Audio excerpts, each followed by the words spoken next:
సాసితూన ధనుర్బాణపాణిం నక్తం చరాంతకం స్వలీలయా జగత్రాతుం ఆవిర్భూతమజం విభుం. ఖడ్గము, అమ్ముల పొది, ధనుర్బాణాలను ధరించి రాక్షసులను అంతం చేసేవానిని, ఈ జగత్తును రక్షించడం కోసం తన లీలతో అవతరించినవాడు, పుట్టుక లేనివాడు మరియు సర్వవ్యాపి అయిన ఆ పరమాత్మను ధ్యానిస్తున్నాను.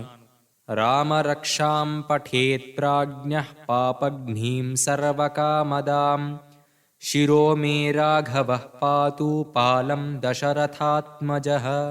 సమస్త పాపాలను హరించేది, కోరిన కోర్కెలను తీర్చేది అయిన ఈ రామరక్ష స్తోత్రాన్ని బుద్ధిమంతులు పఠించాలి. రాఘవుడు నా శిరస్సును, దశరథపుత్రుడైన శ్రీరాముడు నా నుదురును రక్షించుగాక.